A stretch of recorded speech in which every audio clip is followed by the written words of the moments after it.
চমক দেখালেন আসিফ মাহমুদ। তামিমের সাথে মিটিং করে অধিনায়ক হয়ে ফিরছে আবারও তামিম ইকবাল। এই নিয়ে বিস্তারিত জানতে হলে ভিডিওটি না টেনে শেষ পর্যন্ত দেখতে থাকুন।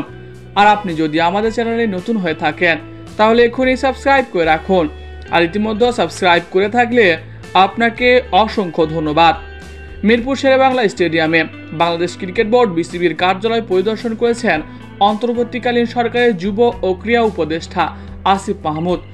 সোমবার 19 আগস্ট বিসিবির কর্মীরা তার আগমন উপলক্ষে রাষ্ট্রীয় কর্মসূচি শুরু করে।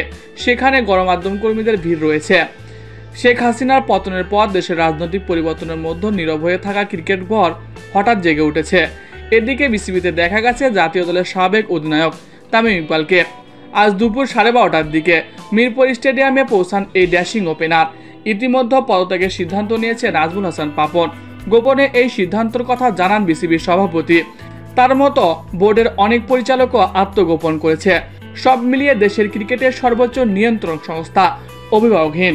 এদিকে আসিফ মাহমুদ অন্তর্বর্তী সরকারের ক্রীড়া উপদেষ্টা হিসেবে দায়িত্ব নিয়ে অচলাবস্থা কাটানোর চেষ্টা করেছে। এরই ধারাবাহিকতায় আজ বিসিবিতে মিটিং বসেছে। এদিকে হঠাৎ মিটিংয়ের আসার কারণ এখনই স্পষ্ট না হলেও জানা গেছে অনুশীলনের জন্য নয়, মিটিংয়ে এসেছেন তিনি।